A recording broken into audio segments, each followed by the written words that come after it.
Entonces, ¿revisaron el programa? ¿Hay alguna duda? El programa y la forma de evaluación. Para los compañeros que no estuvieron en la clase de ayer, en el Classroom hay una... ¿Ibas a decir algo, Eric?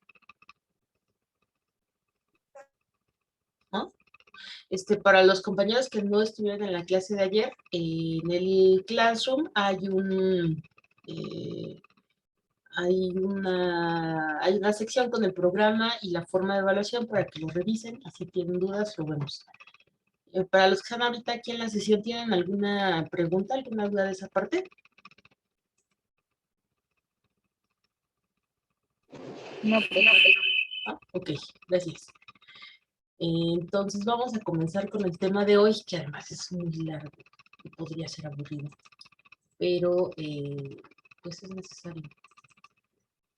¿Quién me puede decir como a grandes rasgos de qué fue la lectura? La parte de la lectura que hicieron,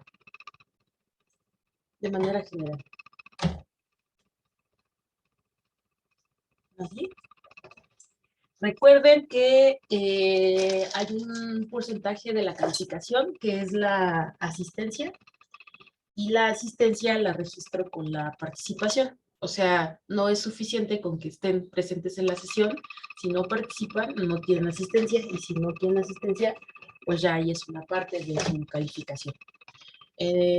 Miguel, por favor.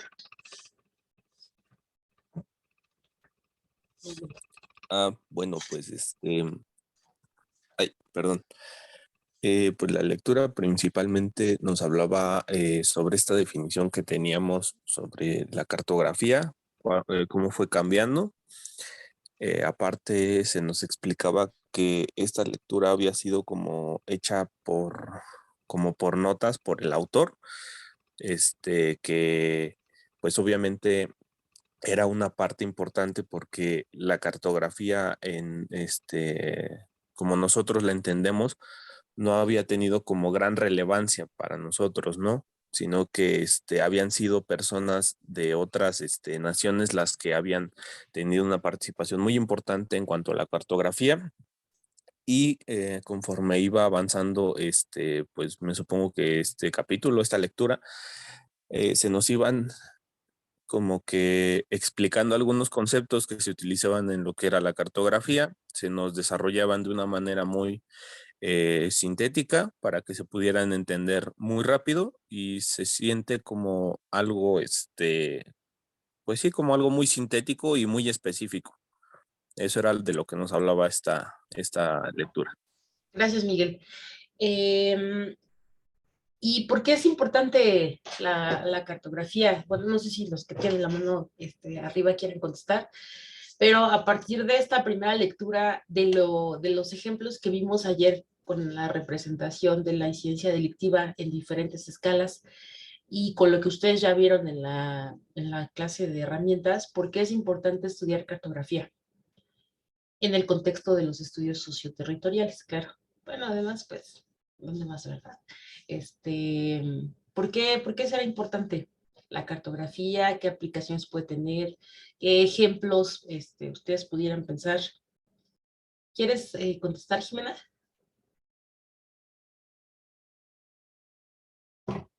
Jimena. Pues bueno, en general no, iba a participar para lo de la lectura. Okay. Entonces, si quieres, Eric, si quiere contestar. Bueno, creo que la cartografía es importante dependiendo del objetivo que estemos buscando, ¿no? En la lectura menciona que hay, por ejemplo, clasificación de mapas dependiendo de lo que estamos buscando, ¿no? Hay unos muy específicos, hay otros que son más generales. Pero, por ejemplo, en los estudios socioterritoriales me parece que igual siempre estamos enfocados como que a algo, ¿no? A pesar de trabajar a veces con muchos datos, por ejemplo, todo esto que veíamos de incidencia delictiva y demás, pero por ejemplo, hay atlas de riesgos, hay mapas que especifican, por ejemplo, pues riesgos geográficos, zonas que son de alto riesgo en caso de una lluvia o cosas así, ¿no? Por ejemplo, el mapa de sismicidad, qué zonas son más propensas. Y esto, por ejemplo, ha ayudado a preservar más la vida, ¿no? A partir de que se hacen, por ejemplo, mapas de sismicidad, se construye diferente en ciertas zonas a otras. Cuando vemos un atlas de riesgos, pues ya no hay asentamientos humanos en ciertas partes por lo mismo. O no tendría que haber, pero sí hay. A veces desafiamos a la física. Bueno, sí. Pero la idea de Eric es muy buena. O sea, en general estas aplicaciones para el tema de riesgos y vulnerabilidad es importante. Eh, ahorita me acordé, ahorita que dijo Eric este tema, me acordé de algo que tengo que decir. Aquí en el programa, ahorita voy a compartir mi pantalla.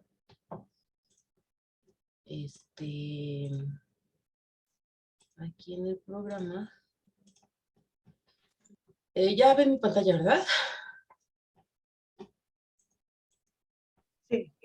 Ok, perfecto. Bueno, entonces lo que se me olvidó decirles ayer, y que ahorita me acordé con esto que comentó Eric, es que esta práctica, por ejemplo, práctica 1, donde nosotros vamos a ver cómo hacer el join, pero ahora en ArcGIS, que ya empezamos ayer, no empezamos a ver cómo identificar esta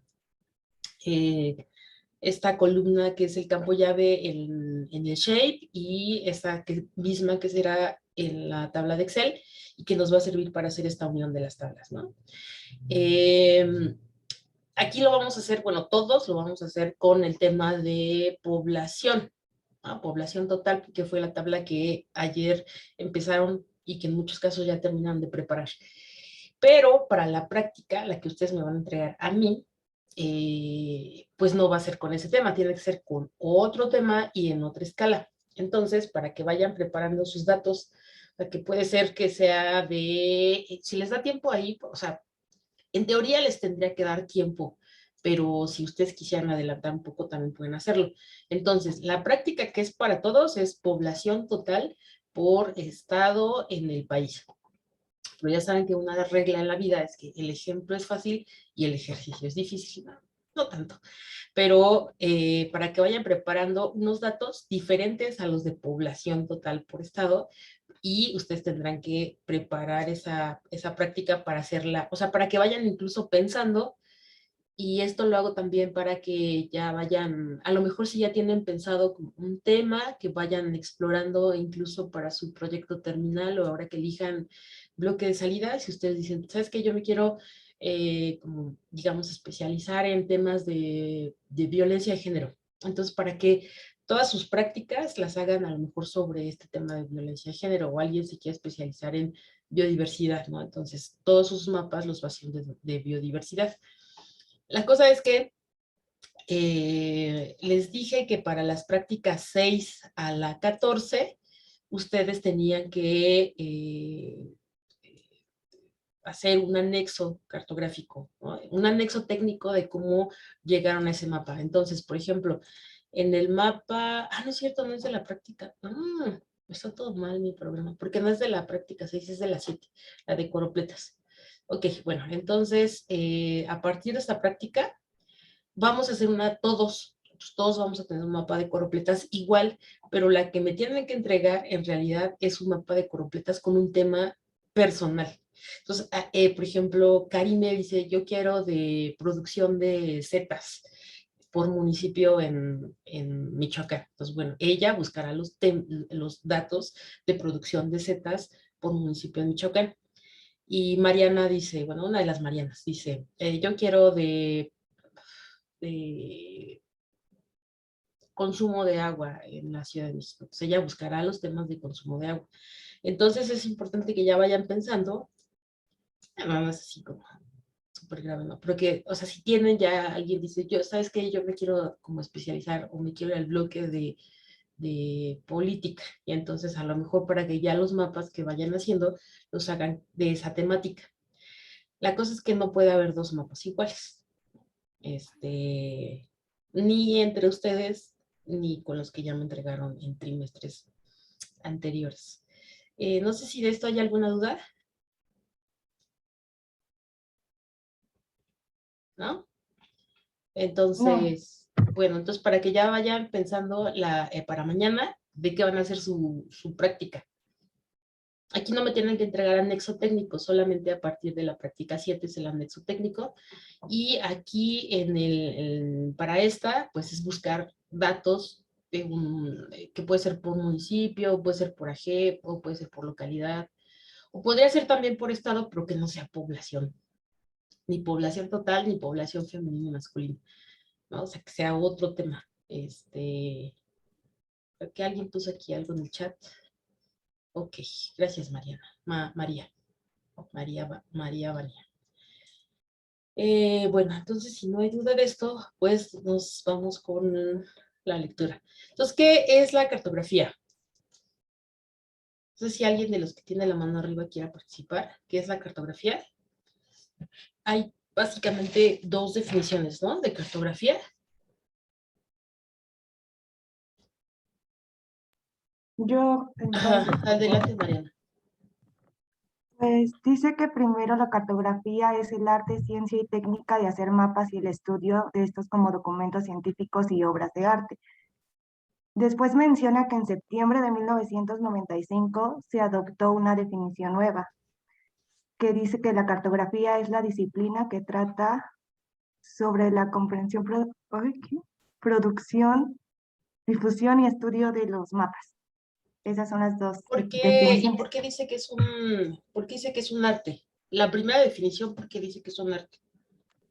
Pues yo creo que es por la representación, porque es increíble, porque cuando lo vemos en datos, literalmente, pues sí podemos decir cuál es el dato mayor y cuál es el menor, ¿no? Pero cuando se representan los mapas, es como, ayer estábamos viendo qué tanto se puede representar un dato en una alcaldía, o si queremos estudiar como el escasez del agua, podemos como enfocar la zona de estudio que queremos hacer. Entonces, yo creo que la cartografía, pues sí es un arte, pero también es un medio para poder analizar los datos o problemáticas que hay hoy en día. Entonces, yo creo que por eso dicen que es un arte. Muy bien, Mariana, Pues, gracias. ¿Sí? yo puedo opinar, yo siento que es un arte la cartografía por la mezcla entre los colores, las formas en que se están realizando los mapas, porque no es lo mismo un mapa de corpletas a un mapa de densidad de zona. En este caso yo siento por la combinación entre los colores y las formas que se están utilizando, por eso es que lo están llamando una obra de, bueno, como un arte al hacer el mapa. Sí, sí, de acuerdo. Además de estas definiciones como ciencia, como técnica y como arte, la cartografía yo creo que también es un medio de control social. ¿Por qué creen que podría ser la cartografía un medio de control social? Porque como habíamos mencionado, no se dan los resultados a su totalidad. O sea, tú mencionaste ayer que nada más se reconoce, por ejemplo, el 10% del resultado, ¿no? Y el 90% realmente no sabemos cuál es el resultado verdadero, por decirlo así. Entonces, los datos que estamos representando no son tan ciertos como parece. O podrían no ser tan ciertos como parecen, ¿no? Y esto tiene que ver con la responsabilidad que tenemos como... tengo una mano. Misael, por favor. Decía sobre la cartografía como arte, pues es el simple hecho de la información que se presenta, ¿no? O sea, esto que se decía ayer de la incidencia delictiva, como control social, pues es pues eso, ¿no? Presentar la información y que la gente o que las personas veamos cómo se está comportando esta incidencia delictiva dentro del país o dentro del territorio. Muy bien, es correcto lo que dice Misael, porque además incluso nosotros podríamos caer en pues como en la trampa de estigmatizar un territorio, ¿no? Entonces, por ejemplo, si estuviéramos haciendo una investigación sobre las 10 colonias más inseguras de la Ciudad de México, y podríamos decir o señalar, estigmatizar, marcar un lugar que pues que a lo mejor ni siquiera conocemos, ¿no? Entonces es muy grave, es muy delicado la función que tenemos como cartógrafos. Por ejemplo, cuando empezó todo este tema de la pandemia, donde habían algunos mapas, ¿no? Se generaron algunos mapas de los contagios que había por colonia. Y entonces, pues ya saben que esos datos son muy volátiles, entonces en realidad no es que es algo que permaneciera en el tiempo. Incluso este tema de la incidencia delictiva es como tomar una fotografía de algo que está pasando en el momento, en un lugar, pero no quiere decir que pues así haya sido o así tenga que ser, ¿no? Entonces con este tema de los contagios también creo que se podía recurrir a estigmatizar o a marcar algunos lugares. También se hizo un ejercicio de los municipios de La Esperanza. No sé si ustedes se acuerdan de ese ejercicio que hizo el gobierno federal de los municipios de La Esperanza.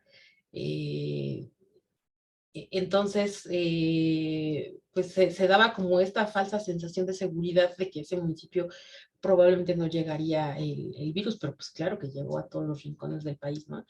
Y la otra cosa es que por lo pronto, ¿se acuerdan que Baja California, la península de Baja California, era representada por los españoles como una isla, ¿no? En la cartografía? Y hay cosas, les iba a enseñar un libro que está muy bonito.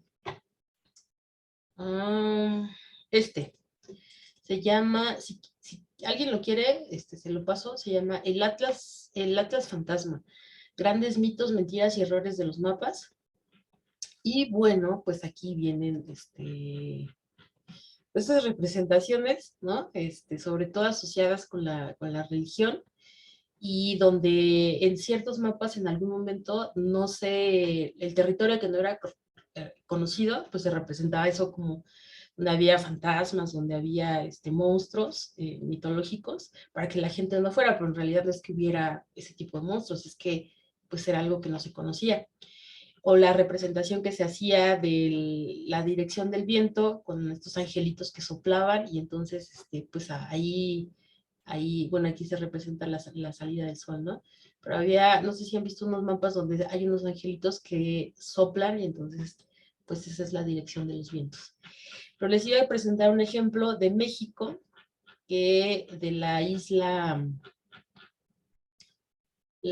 Bermeja. ¿Alguien ha escuchado de la isla Bermeja? ¿No? ¿Nadie?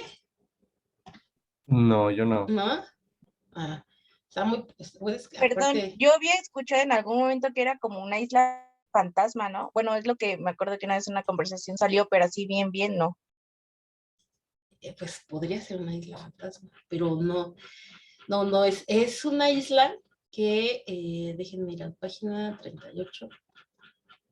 Hay unos mapas antiguos de, bueno, para empezar, México y todos los países tienen algo que se llama mar patrimonial, o esto que se llama zona económica exclusiva, que son, no recuerdo si son 200 kilómetros, pero a partir de la línea de costa se mide esta distancia y es el mar patrimonial que tiene México y cualquier país.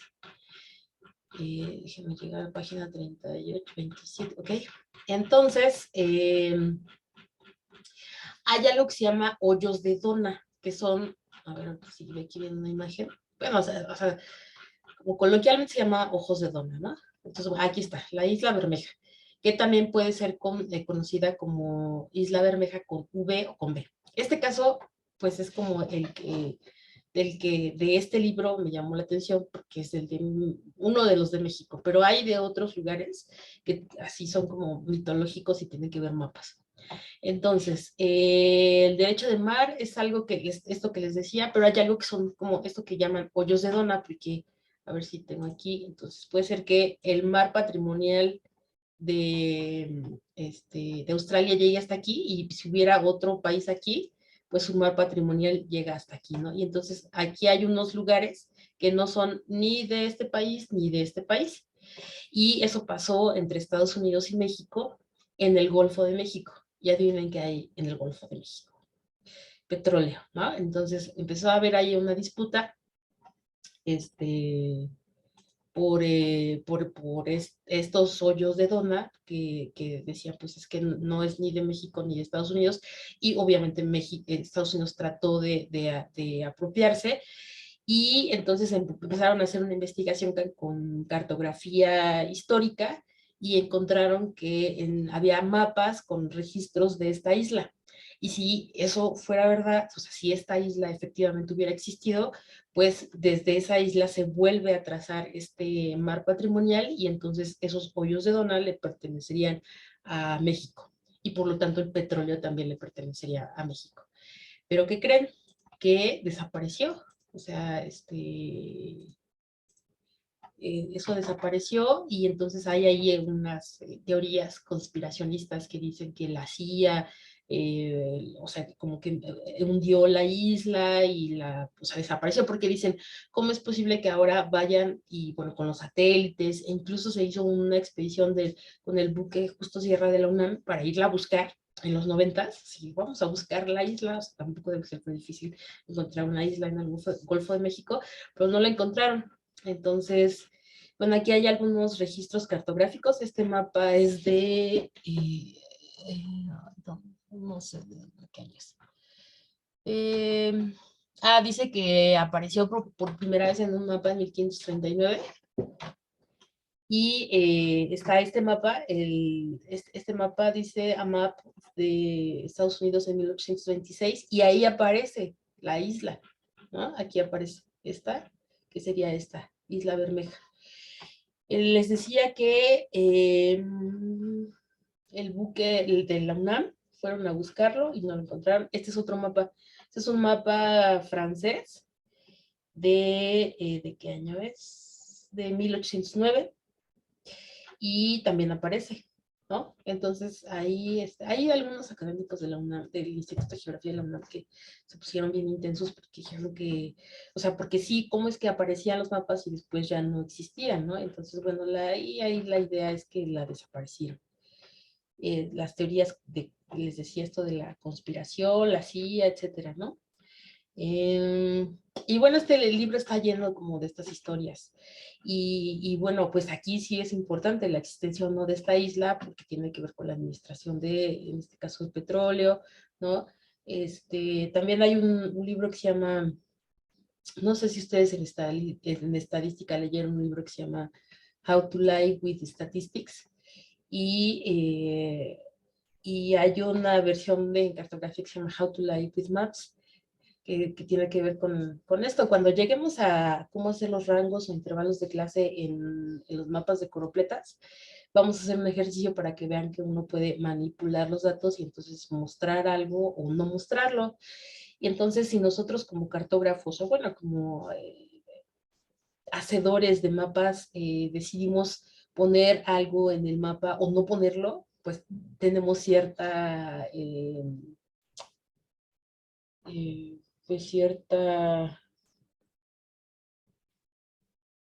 responsabilidad, ¿no? Gerardo, ¿quieres participar con algo? Sí, es que, Sí. bueno, levanté la mano un poco antes y ya se me había olvidado, pero Perdón.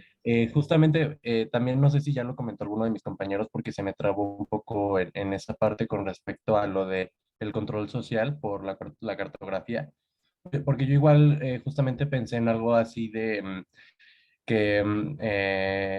pues la cartografía se puede tomar de ese lado del control, porque pues de alguna manera se está definiendo los territorios, se está delimitando las zonas, o sea, yo no conecté por completo eso del control, pero pues de alguna manera es esa delimitación de territorios que ahora como también lo está conectando con la desaparición de cierto territorio y problemas entre países, pues ahí también que entra la importancia de la cartografía, que pues van quedando registros, que son mapas que hay desde hace siglos. Entonces, si no existiera este mapa, no se tendría el registro o información sobre esta isla. Y tampoco bueno, pues también ahí siento que va de la mano con lo mismo del control, porque demuestra que se hizo algo con respecto a ese territorio. Exactamente, muy bien, Gerardo. Justamente hay un geógrafo francés que se llama Yves Lacoste, que desarrolla sobre geopolítica. No sé si ustedes ya lo han leído antes, pero él dice que hay una geopolítica interna al interior de un territorio, pero también una geopolítica externa entre los países. Y dice que los mapas son instrumentos de poder porque finalmente se espacializa el poder, se delimita el territorio, que esa sería básicamente la diferencia entre el espacio geográfico y el territorio, es esta delimitación, este ejercicio de poder, y eso es posible a través de la cartografía, a través de los mapas, porque en los mapas delimitamos y decimos, hasta aquí llega mi territorio, hacemos bueno, marcamos un límite y es donde podemos ejercer poder. José, por favor. Sí, con relación a lo que está diciendo usted, pues precisamente en la cuestión de países desarrollados y no desarrollados, dicen que los países desarrollados están todos en el norte. Entonces, así es como que la política que dice todo lo del norte es desarrollado. Y resulta que también incluyen al norte lugares como Australia y Nueva Zelanda. Y dice, lo que no está al norte es subdesarrollado. Y aparte, bueno, ahorita me estaba acordando también de eso de la estigmatización, por ejemplo, que sucedió en Iztapalapa, que le nombraron a una calle como el Callejón del COVID, en el cual pues decían que ahí habían muerto más de 50 personas, y ahí lo ponían como que el lugar donde más contagios y muertos hubo de COVID. Entonces, pues sí, o sea, uno sí representaría Iztapalapa, la colonia, como decía, entonces, pues se va a ver como que demasiados contagios y todo, pero aquí en este caso fue en una calle donde se concentraron muchos de esos problemas de contagio y de muertes. Sí, y en algún momento podría incluso sonar gracioso, ¿no? O divertido, pero no lo es para la gente que vive ahí, porque en algún momento pues era como de tú vives en este lugar, como aléjate, eres contagioso, lo que sea, ¿no? Entonces, tenemos una gran responsabilidad. Y este tema que decías al principio de los países del norte, de los países del sur, vamos a ver que lo que tenemos introyectado como el mapa mundi, o sea, como que cuando íbamos a la primaria que nos pedían un mapa mundi, íbamos a la papelería y lo comprábamos. Bueno, no sé si ustedes, pero yo todavía iba a la papelería y lo compraban, o ustedes ya lo buscaban en internet y lo descargaban. Eh, esa imagen que tenemos es falsa, es errónea, porque vemos a los países del norte mucho más grandes de lo que son en realidad. Y esto obedece a la proyección con la que se hizo ese mapa.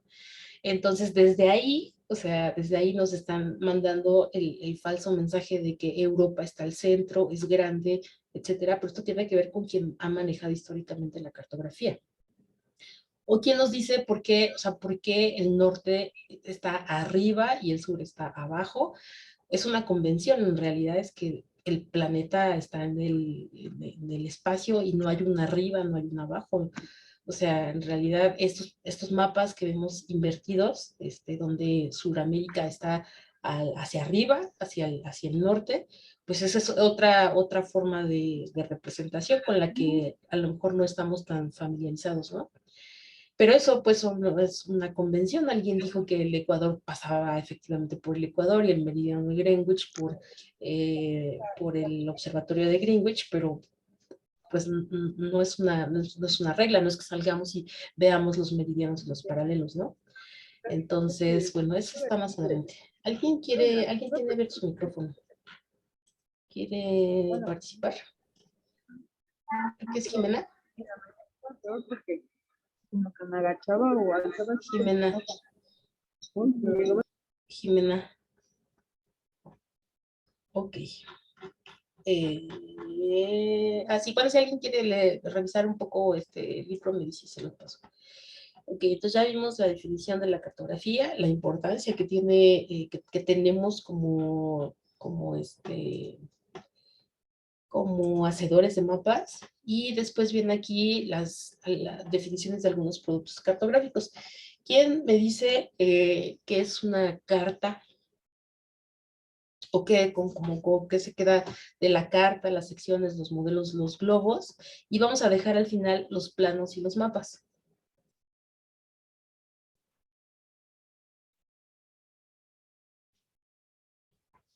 ¿Nadie?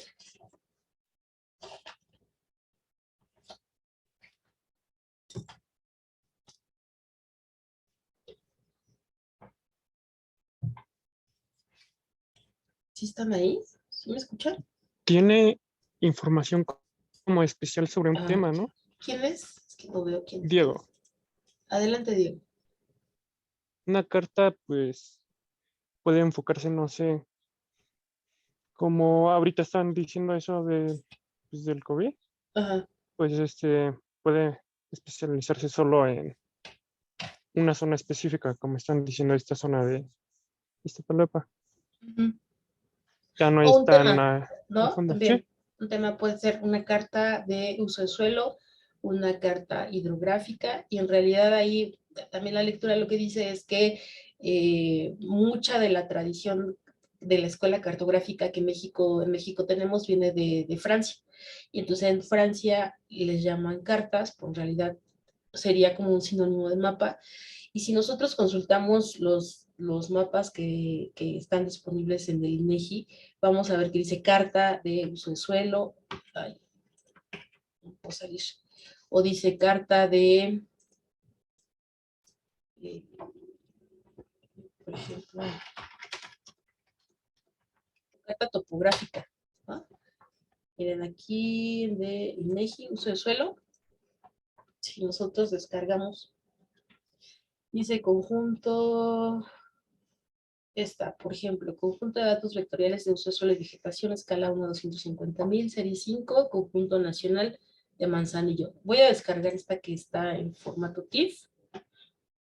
Tarda un poco, pero ahí va. Nada más para que la veamos. Aquí está. Si lo alcanzan a ver que dice carta del suelo y vegetación. Este es el nombre, ¿no? El tema es uso del suelo y vegetación. Esta es la escala, que no se preocupen por la lectura, es 1 a 250,000. Vamos a ver más adelante qué quiere decir esto de unas 250,000. Esta es la serie 5, es el momento, y que es la carta de Manzanillos, y esta es su clave.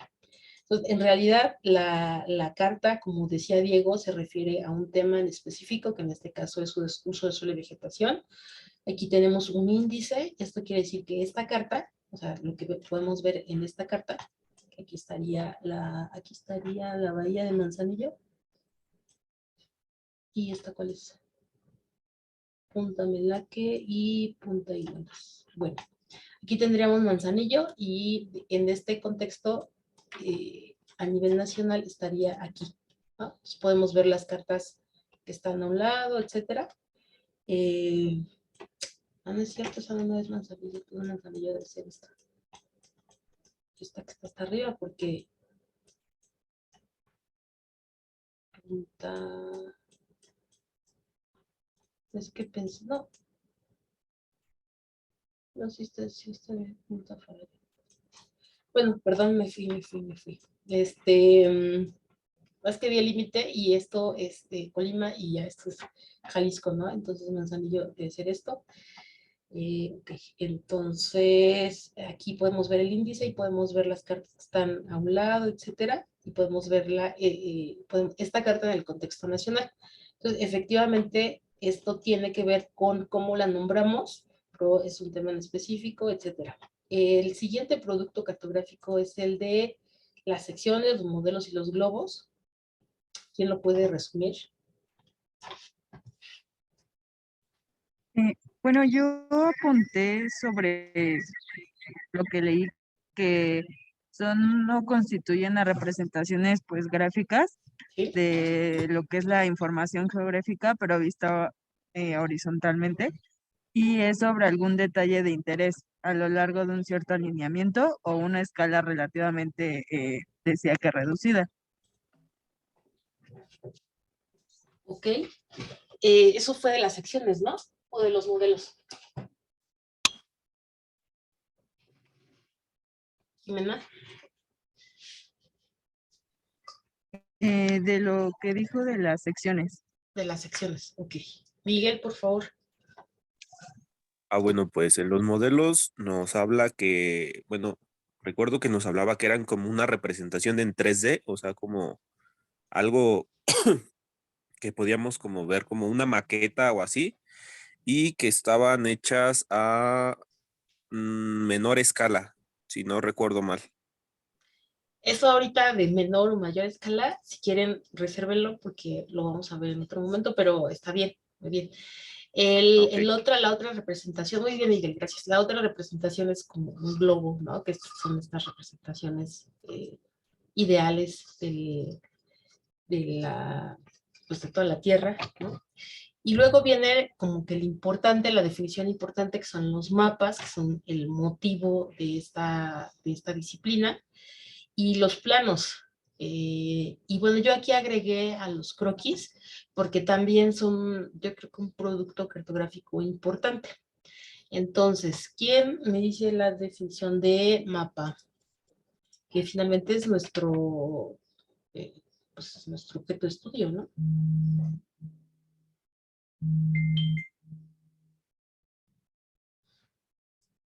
¿Nadie? Diana, por favor, adelante. Sí, ¿me escucha, profesora?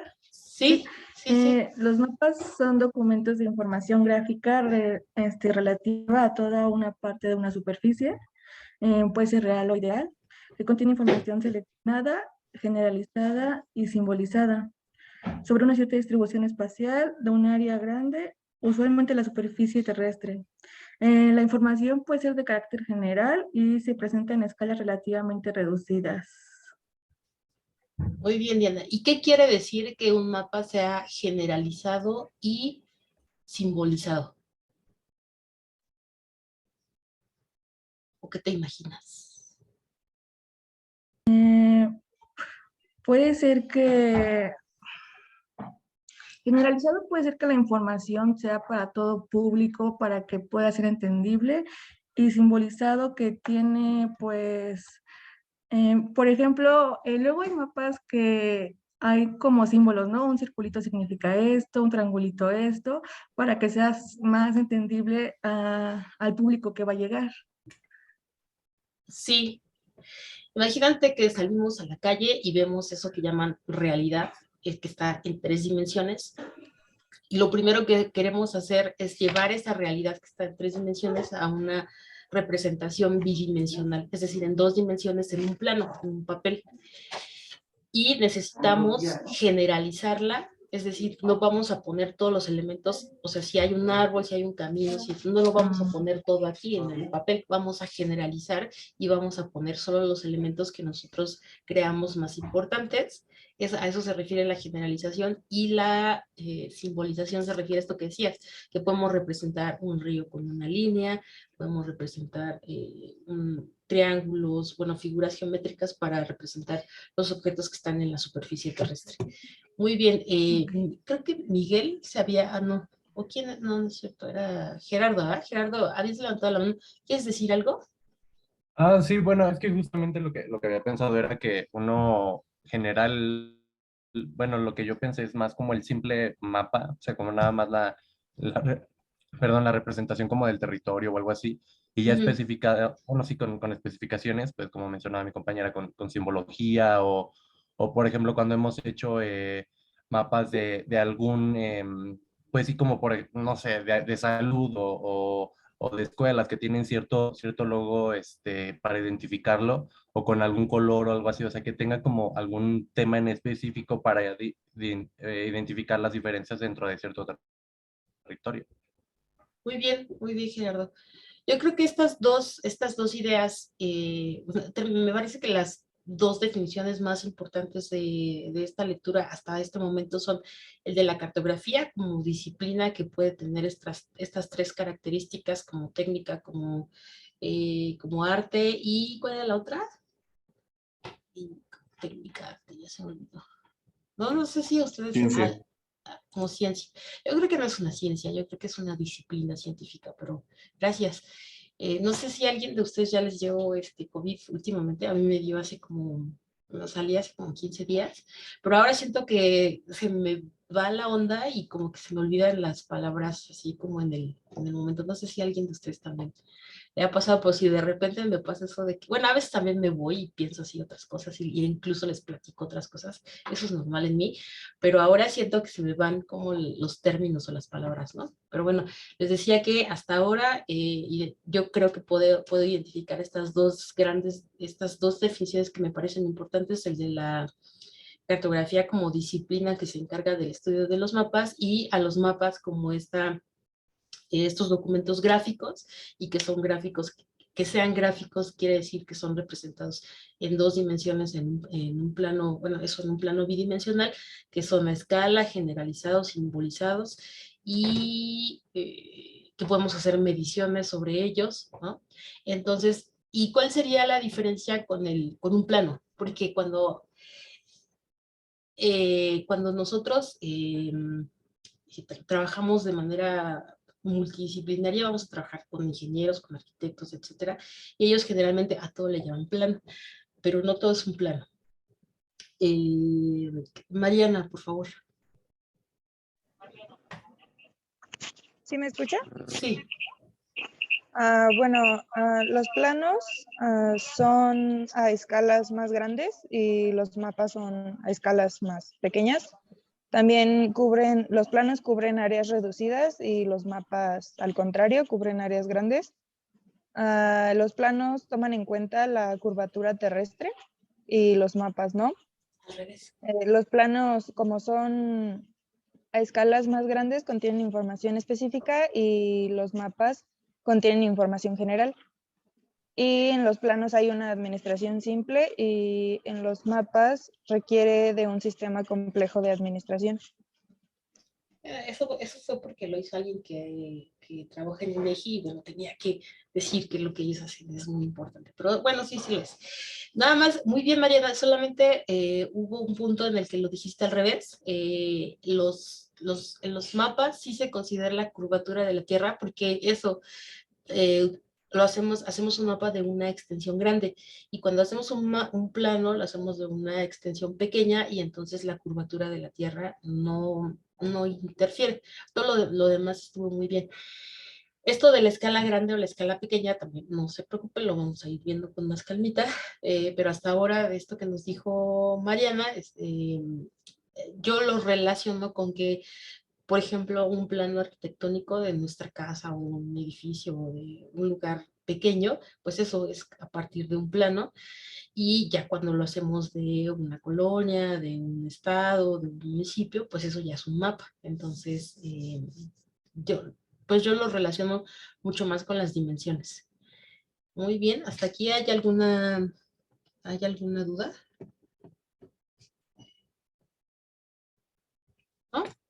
Y los croquis son esquemas o dibujos de una superficie terrestre donde se ubican sus rasgos naturales y o culturales de una forma aproximada sin una escala definida. Entonces, esto es como a mano, un dibujo a mano alzada que ustedes o cualquier persona puede hacer, donde pueda identificar elementos geográficos que le parezcan importantes, ¿no? Entonces, ustedes a lo mejor son muy jóvenes y no recuerdan, pero antes cuando uno quería llegar a una dirección, pues y si no había, no había Waze, no había todo esto, creo que el GPS para uso civil se liberó en el año 2000. Antes del año 2000, la gente utilizaba croquis, ¿no? Para decir, oye, te invito a mi fiesta y les hacía un dibujo de cómo llegar a un lugar. Ahora, por ejemplo, esta técnica de utilizar los croquis es muy utilizada en cartografía social, que ya vamos a ver también más adelante, o en esta cartografía más perceptual, la que tiene que ver con la percepción, en donde uno a través de un croquis puede poner los elementos que le parecen más importantes o más relevantes sobre su contexto. Hay escuelas completas en geografía que se abocan al estudio de estas características, porque hay una corriente que tiene que ver con la psicogeografía o muy relacionada con la psicología ambiental. Hay un geógrafo chino que se llama Ji Futuan, que habla sobre la topofilia y la topofobia, Es decir, el amor o el cariño que le podemos tener a cierto lugar o la aversión que le podemos tener a un lugar. Y bueno, es por ejemplo esto de este tipo de técnicas se puede complementar muy bien, por ejemplo, con lo que les exponía ayer de la incidencia delictiva y que les decía que la cifra negra es muy elevada. Para explorar ese 90 y tantos% de cifra negra, es decir, de delitos que no son denunciados, podemos utilizar este tipo de técnicas para recoger la percepción de inseguridad que tiene la gente. Porque bueno, en general la percepción de inseguridad se puede captar a través o a partir de encuestas, como la ENVIPE. Pero si ustedes recuerdan, la ENVIPE tiene una representatividad geográfica a nivel estatal y nacional. Entonces, si nosotros queremos explorar el sentimiento de inseguridad en una escala mucho más local, más humana, más de la calle, en una colonia o en un municipio, no hay una fuente oficial como la ENVIPE, porque la ENVIPE es a nivel estatal y nacional. Pero podemos utilizar este tipo de técnicas para recoger esos datos. Por eso es importante y por eso lo quise incluir aquí. Ok, entonces esta sería como una imagen clásica de un plano, porque como nos dijo Mariana, de una extensión pequeña y el mapa pues ya es para algo más grande, ¿no? Entonces aquí en la lectura vienen un cuadrito donde pone las principales diferencias entre los planos y los mapas. Y bueno, aquí puse un ejemplo de un mapa que es de casos de COVID, pero no me acuerdo. Creo que este lo tengo que cambiar. No, pero ahora como ejemplo, ese es un modelo, como nos decía Miguel, que podría ser como, imaginárnoslo como una maqueta, pero aquí es una representación matemática donde cada píxel o donde cada celda tiene un valor que hace diferente con el resto, y entonces, en este caso, que es elevación, son metros sobre el nivel medio del mar, y aquí tendremos esta parte azul sería la parte más baja, y esto en rojo sería la parte más alta, es decir, de donde escurre, en este caso el agua. Aquí podemos ver los escurrimientos o los ríos, de la parte alta a la parte baja. Esto debe ser una parte muy baja, esto debe ser un río, ¿no? Aquí se ve, no sé si le alcanzan a ver como un poquito en tercera dimensión, o bueno, no lo alcanza a ver, no alcanzarlo a ver, pero que se lo puedan imaginar como en 3 dimensiones. ¿Sí, sí se alcanza a ver?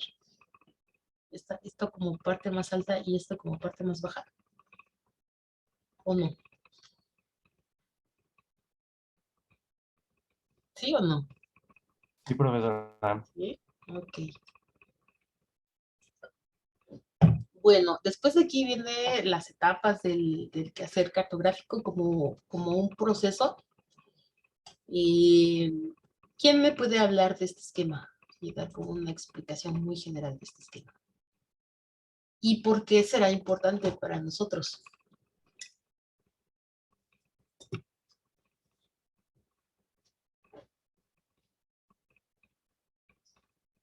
¿No?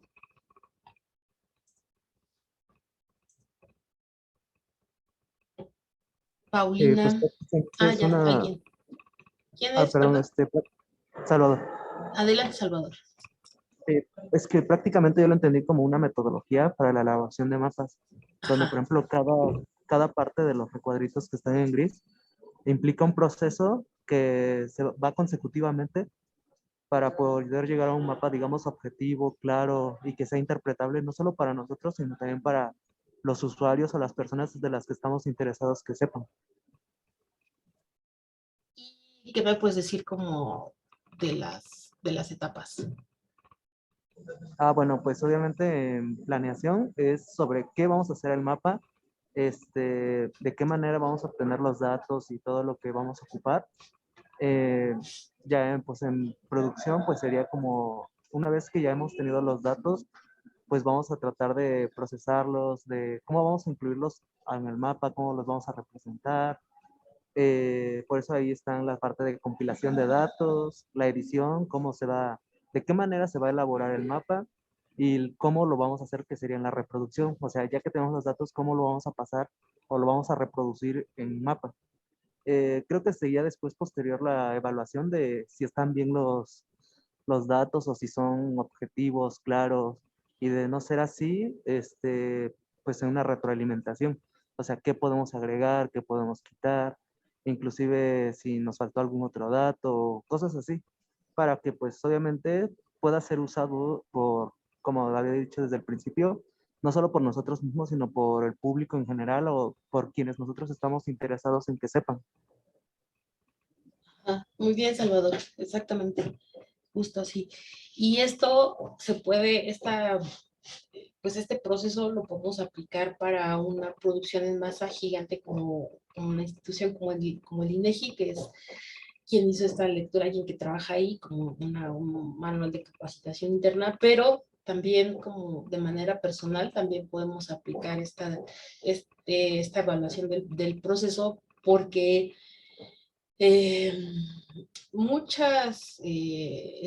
mi experiencia, muchas de las opciones laborales que vamos a tener va a ser en temas de cartografía y sistemas de información geográfica. Y bueno, yo lo que he visto con varios de los que han egresado de compañeros suyos de la licenciatura es que trabajan muchos en cartografía y SIG. Entonces, la recomendación es que hagamos esto, aunque no sea como en una escala de INEGI, pero que sea en una escala personal, que sí tengamos como esta planeación, este diseño, o incluso cuando nos contratan y nos dicen, es que la gente que nos contrata piensa que mágicamente que tenemos una computadora, que tenemos un teclado donde dice hacer mapa, así como los memes que, ¿no? En lugar de enter, que la tecla se llama hacer mapa. Entonces imaginan que es una cosa súper fácil, o sea, casi que cualquiera que sabe usar una computadora puede hacer un mapa. Y ustedes y yo sabemos que no es así.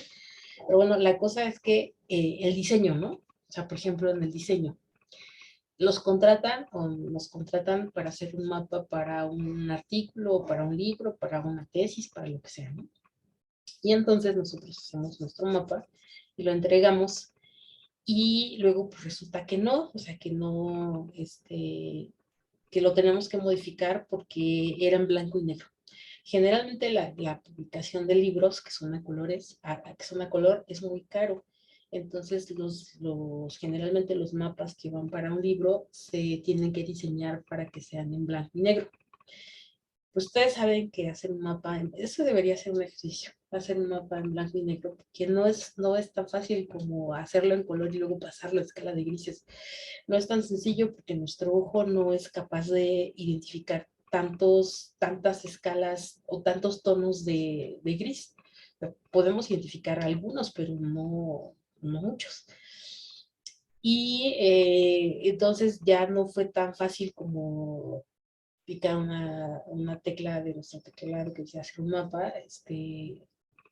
Entonces, cuando ustedes los contraten, la sugerencia es pregunten si se va a imprimir, de qué tamaño, para que incluso ustedes puedan planear la resolución con la que sacan su mapa, etcétera, ¿no? Si va a ser en color, en blanco y negro, de qué tamaño, etcétera. Porque eso, aunque pareciera muy bobo, muy simple, les puede quitar mucho tiempo después, ¿no?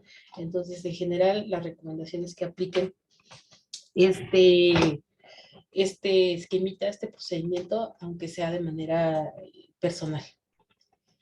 Ok, luego, por ejemplo, aquí les puse estos mapas que yo hice como en serie. Son para la localización de un parque industrial. Y entonces lo importante era resaltar este terreno que era la propuesta de donde se iba a construir el parque industrial, y lo querían de varios temas, ¿no? De precipitación, ¿por qué no avanza? De geología, de isotermas, de uso del suelo, de grafología, ¿no? Y entonces lo primero que hice fue hacer el diseño del layout, que es esta salida, ¿no? Pues sí, el mapa que se va a imprimir o que se va a presentar, ¿no? Que puse los elementos que tenían que ir, la escala gráfica, la simbología, el título, las coordenadas, etcétera, ¿no? Y ya que quien me contrató estuvo de acuerdo con ese layout, con esa salida, pues entonces ya me puse a hacer el resto de los mapas, ¿no? Pero si se dan cuenta tienen la misma escala, la misma representación, solo cambié el tema. Porque a veces O sea, ya estamos en el mapa 55 y te dicen, no, es que en el 1 no, yo no quería ese tipo de letra. Sobre todo con los arquitectos que son así como más piquis con los tipos de letras y me han dicho, es que no quiero letras que tengan patitas. No sé cómo técnicamente se llama eso, pero a mí se me hace una tontería, pero para ellos seguro es importante, ¿no? Que la letra no tenga patitas. Entonces, imagínense si ya están ustedes haciendo el mapa 55 y eso tienen que corregir todo, entonces pues es importante que tengan desde el principio un layout. Eso es importante también, por ejemplo, sobre todo cuando son mapas de la misma zona, que esto les pasaba en QGIS cuando diseñaban su template, ¿no? ¿Se acuerdan? Y entonces podían guardar ese template y utilizar. Ah, no, pero ustedes no han hecho eso. Olvídenlo. En QGIS ustedes pueden guardar una plantilla, un template, y después utilizarlo en los siguientes mapas. En ArcGIS creo que también ya incluso hay unos templates predeterminados que ustedes pueden utilizar, pero esto, o sea, que estén de acuerdo desde el principio, tanto que el que los está contratando como ustedes, de que ese va a ser su diseño del layout, para que después ustedes solamente cambien los temas. Porque puede ser un dolor de cabeza trabajar con arquitectos, sobre todo. Creo que son los más... Mi primer trabajo era de edición cartográfica y mi jefe era un arquitecto y era así como, es que necesito, no me gusta este verde, necesito un verde bosque. Y yo decía, ¿cuál es el verde bosque? ¿No? Entonces, sí pueden ser un poco complicados para trabajar. Pero bueno, aquí fue esto. Esto que ya nos decía también ahorita, creo que fue Mariana al principio, ¿no? De la importancia de la representación cartográfica, no solamente con los datos tabulares, que en este caso es prevalencia delictiva, y que está esto de las víctimas por cada 100,000 habitantes, de estas tasas que les hablaba ayer, ¿no? Que yo creo que si ya ven esto, se van a acordar de cómo calcular estas tasas de prevalencia y de incidencia. Para que los datos sean comparables, ¿no? Por ejemplo, aquí ven que Baja California pues está en una tasa similar a Estado de México, aunque a lo mejor el Estado de México en términos generales, en términos absolutos tenga más incidencia delictiva, pero en relación al número de población, pues Baja California tendrá un dato en el mismo rango que el Estado de México, ¿no? Para este año, para este delito en particular, ¿no? Ok, después tenemos los objetivos de los mapas. No me acuerdo, hasta aquí si era la lectura. Es que lo tengo junto, o sea, tengo todo esto. No me acuerdo hasta dónde era la lectura. ¿Alguien que me recuerde? Ah, no, este más. ¿Hasta qué tema era la lectura?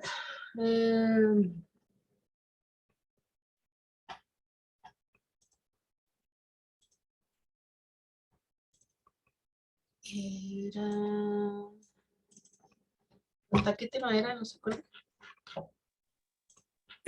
Como tal no era un tema, yo vi que decía que era de la página 6 a la 31. Exacto, pero lo que no me acuerdo es si hasta ahí se queda el...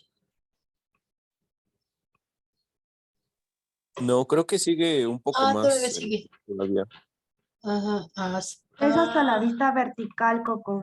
Sí, falta la clasificación por el tipo de información, creo. Ok, características, hasta aquí.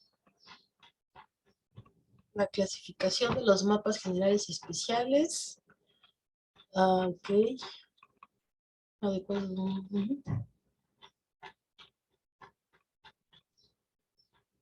Es que como sí les digo que lo tengo junto en la misma presentación, pero entonces es hasta las características intrínsecas de los mapas. Ok. Pero esto ya no, toda la escala todavía no lo vamos a ver. Clasificación. Esto ya es de la historia. Que eso ustedes lo ven. Porque está muy... Ustedes lo leen.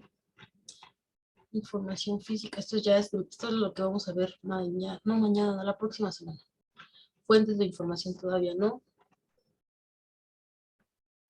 Creo que va a ser hasta aquí. Hasta los objetivos. Fuentes. Sí, porque esto ya no. Bueno, ok. Entonces, de los objetivos, pues hay varios objetivos que tienen los mapas. Aquí nos presentan cinco objetivos. El primero es permitir una visión de conjunto de los diferentes detalles representados, que dice que esto es sumamente importante porque podemos tener una visión global de lo que pasa en un área determinada. Entonces, por ejemplo, aquí tenemos la vista de una carta, bueno, es un recorte de una carta topográfica del INEGI en escala 1 a 50,000. Una vez más, no se preocupen por estos datos técnicos, los vamos a ir viendo. Pero bueno, aquí lo que quería es que vieran que podemos tener una visión de conjunto, una visión general. Por ejemplo, este es un recorrido de la ciudad, esta línea que está en color azul, es la carretera que lleva bueno, una de las carreteras que lleva de Toluca a Valle de Bravo, y aquí en color amarillo tenemos la zona urbana de Valle de Bravo, y este sería la presa. En color azul sería la presa de Valle de Bravo. Entonces, de manera general, bueno, estas otras líneas, no sé si las alcanzan a ver, estas en color azul, como esta, que dice Arroyo Chiqui. Serían eso, los ríos, los arroyos, los canales, estos puntitos.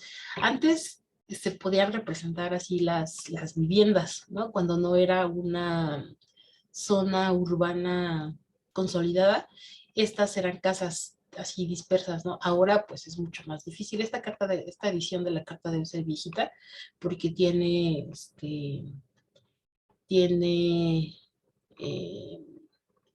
pues ya tiene varios años, ¿no? Ya no se podría representar así, porque ya habría muchas más casas, ¿no? Pero bueno, aquí se podía. Entonces, de esta forma podemos ver los desniveles que hay, porque esto que está en color marrón son las curvas de nivel. Entonces, cuando tenemos un lugar con curvas de nivel muy separadas o que no tenemos curvas de nivel, quiere decir que hay menos inclinación del relieve. Cuando tenemos esto, que están así las curvas de nivel muy juntas, quiere decir que es una zona con una pendiente alta, o sea, que está muy escarpado.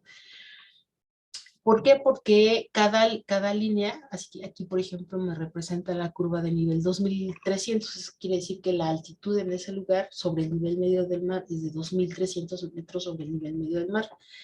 Y como está inclinado así, quiere decir que hacia acá va a aumentar. Aquí está la 2500 y va a ir subiendo 2600, 2700 y así.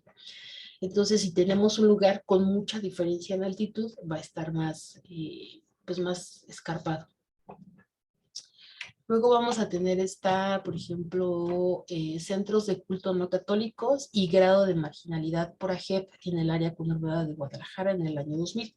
Aquí tenemos una visión de conjunto de los municipios que forman la zona conurbada de Guadalajara en el año 2000.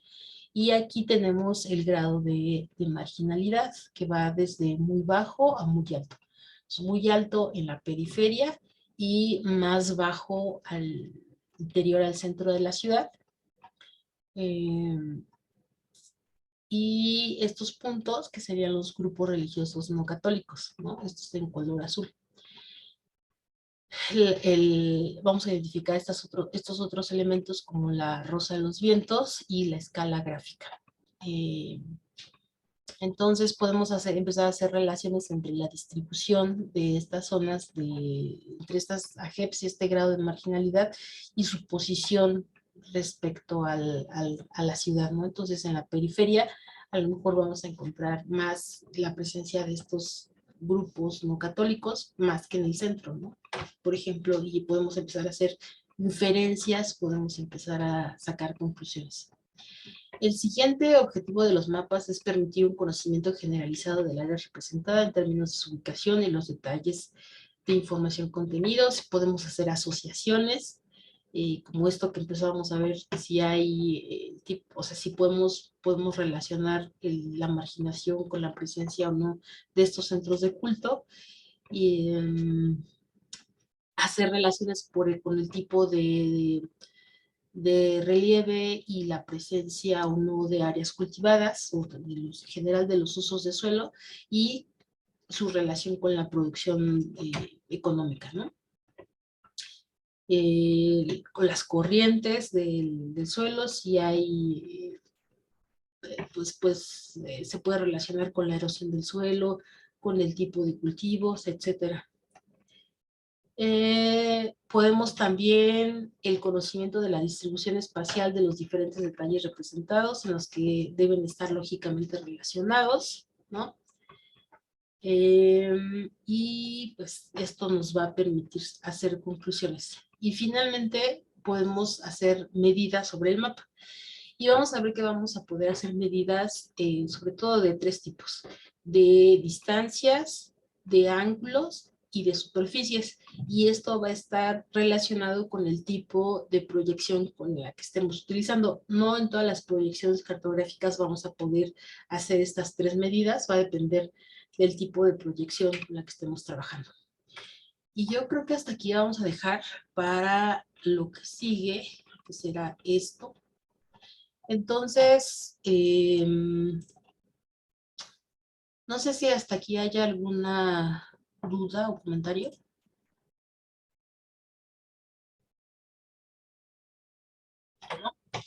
Bueno, entonces, para mañana nos vemos en el BEST con su tabla de población total por entidad federativa y además otros datos que ustedes quieran hacer el join.